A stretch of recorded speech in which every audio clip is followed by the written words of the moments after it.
and welcome back to my YouTube channel. My name is Hope Taylor and I am a wedding photographer located in Charleston, South Carolina. This YouTube channel is where I share a peek into my life. I share educational resources for photographers and small business owners, and I also just share some practical life tips that relate to things that I've dealt with in my life and things that I think you might be facing as an entrepreneur too. So today I want to talk about something that's a little bit different. It's not necessarily like a practical, tactical piece of information that you're going to be able to go like take and make more money with right now, but it's something that I struggle with personally, and I know a lot of entrepreneurs struggle with in the industry, and that is mental health. And I have struggled with anxiety my entire life. I've seen multiple therapists, I've been on medications, just for as long as I can remember, anxiety has been a part of who I am. And in the creative industry, in the entrepreneurship world in general, it's a really lonely world, right? Like, we most likely work from home, we spend a lot of time by ourselves, it can feel super, super lonely, and we're also really self-motivated, which means that we can beat ourselves up a lot.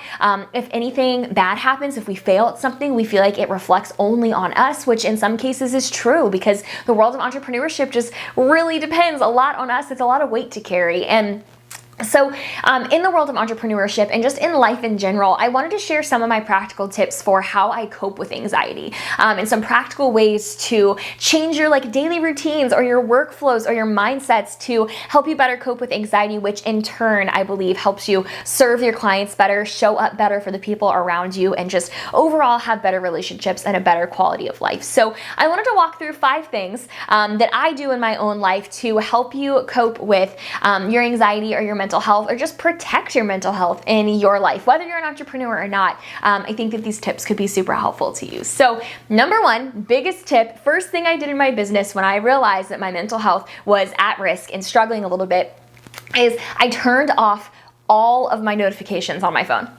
All of them. And I set really clear boundaries of what my work hours were. Because when I first started my business, I would be at dinner with my family, I would be hanging out with my friends, and I would get an email from somebody and feel like I needed to immediately answer it right that second from my phone. If it was 9 p.m., if it was 2 in the morning, if it was the middle of a day on a Sunday, no matter when I got it, I just felt this need to like instantly respond. And I still struggle with that sometimes. If a friend texts me and needs something from me, I just feel this weight to like immediately, instantly show up for them and be there for them. But the reality is we cannot show up for people in our life if we don't protect our mental health first. We can't pour from an empty cup. That's the reason that when you're on an airplane, when the oxygen masks drop, they tell you to put yours on before you put on anybody else's. You can't help somebody if you're struggling. And so I turned off all my email notifications, all of my social media notifications. The only notifications that are still on are my text notifications, but my clients don't get access to my cell phone. They only get access to my email. That's another huge one. I just set really clear boundaries on, hey, this is my work hours. This is when you can expect to hear from me. This is how you can expect to communicate with me. And I'm going to protect those rules for myself. I'm going to really keep them hard line in the sand, no exceptions, because I have to do that to protect my mental health and my sanity. Tip number 2 is to have an outlet for your anxiety. I actually recently started talking to my therapist again after taking a break for a few months, and one of the things we realized is that I had removed any part of my daily routine that was a release for my anxiety outside of work. So if I woke up and I had like just a heavy anxiety day and I was feeling really anxious, I would turn to work to do in order to kind of channel that anxiety into something. But then it resulted in me on a day when I didn't have much to do or I didn't feel productive, I was just so frustrated and anxious and lashing out at people because I didn't have an outlet to put my anxiety into. It was just all built up within me, and I needed an outlet to like pour that out and get that out of my system. And for me, that outlet is working out, and that does not have to be your outlet. Do not feel like I'm sitting here being like, go for a run, because I'm not. If that does not work for you, if working out does not work for you, take time to cook a homemade breakfast. Read a book before you start your work day. Talk to your husband, sit with the Bible, figure out something about your day or something about your life and your hobbies that you really enjoy, that you can incorporate into your daily routine as an outlet for your anxiety that has nothing to do with your workday. Because you'll start to feel resentful towards your work and frustrated and like this need to be productive if your only outlet for your anxiety is your work. So make sure you have another outlet in your life and incorporate it into your daily routine so that every day, ideally before you ever dive into work, you've released any negative energy and you can dive into your workday with a really positive outlook. The third tip that I still struggle with, I am by no means amazing at this, but my third tip would be to carve out intentional time for all 3 of your meals each day, because I find myself forgetting to eat lunch a ton of time. Like, raise your hand in the comments below if you forget to feed yourself, because I get so deep in my work day that I'm like, I'm being productive right now. I don't want to have to stop and like stop my flow to go make myself a meal. And I would then by 5 o'clock, I'm so hangry and frustrated and like not productive anymore and mean to my parents when I see them because I haven't had a time to feed myself. So I intentionally carve out time for meals during my day that are no work zones. So in the morning, before I start working, I make myself eat breakfast, whether it's a bowl of cereal or a protein bar or a full like homemade breakfast burrito. I carve out time to sit down and eat that meal before I dive into my work day. For lunch, I do the same thing. I stop my work and take time to make and eat lunch, even if it's just something I picked up to go. If you don't have time to make yourself lunch, that's fine, but just pause and take time to eat it. And then dinner time is sacred in the Taylor household. So I go to my parents for dinner. I leave my phone in the car or in my purse or on the table, and I don't touch it. I don't work, and that is carved out time for my meals. So carve out time for your meals. One, to make sure you're feeding yourself, and two, to make sure that you're taking breaks to actually enjoy your food and get full and not feel like you're trying to do 80,000 things at once. Number 4 is to stop and figure out which of your goals that you are stressed out about and feeling anxious about are self-inflicted.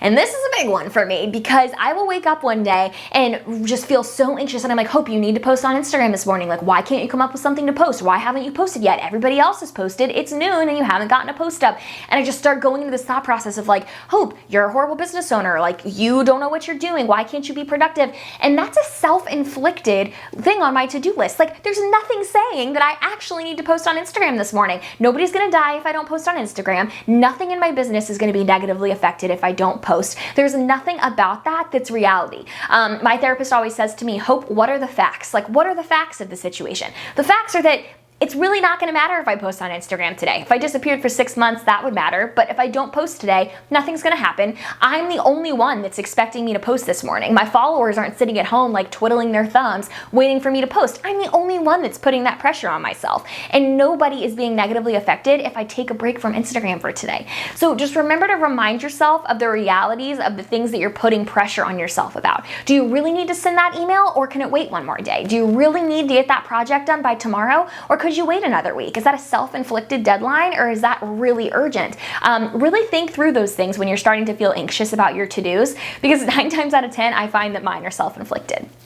And last thing, and this is gonna sound like the cliche tip that everybody gives that when they talk about mental health, but I cannot emphasize it enough, because if you're familiar with the Enneagram, I am a type 3, which means that I love to be productive. I love to be a go-getter. I don't like when other people view me as less than that. I don't like when people look at me and they're like, oh, like she needs a therapist, or like, oh, she talks to somebody. Like, I wonder what her mental health struggle is. That's not something that normally sits well with me as a type 3. But I started talking to a therapist 2 years ago, after going to them through middle school and high school, and then just completely rejecting the idea. I was like, I don't want a therapist. I don't need one. I don't want to talk to somebody. And it doesn't have to be a therapist. It could be anybody in your life that you use as an outlet, but make sure that you are talking to somebody and that you are letting somebody into your thought processes, somebody into your struggles, and that somebody in your life knows the things that you're going through. Because I found that if I don't communicate that to my friends, even, not even my therapist, but if I don't communicate to my friends like, hey, it's a hard week for me, and they reach out to me with a simple favor, they're like, hey, can you look over this for me? Or hey, like, what do you think of this? I start to feel resentful, because I'm like, do you not realize that I'm anxious this week? Like, I don't have that energy to give, and you keep asking me for things, but they don't realize that I'm having a bad week. So at minimum, make sure that you're communicating to the people around you where you're at mentally. And if you can't show up for them sometimes because you need to take some time for you, that's okay. Give yourself permission to reply to your friend and say, hey, I'm super excited for you about that. I'd love to give you my thoughts, but I just need a day to myself, so let me get back to you tomorrow. Or hey, I'd love to have a FaceTime happy hour, but let's do it tomorrow because I just really need a night to myself. That is okay. Give yourself permission to protect your mental health and make sure you're communicating with the people around you about where you stand and how you're doing, because they're not gonna be able to help, and they're not gonna know how to show up in your life if you don't communicate to them. So I hope those 5 tips were helpful. It's something that weighs heavy on my heart and something that I just am really passionate about. And I get comments and DMs all the time from some of you who struggle with the same struggle. So I hope that somebody can apply one of those tips and see some relief from some anxiety in your life. But I hope you enjoyed watching. Thank you so much for tuning in. Be sure to subscribe so you can get access to my new videos each week, and I will see you guys next time. Bye.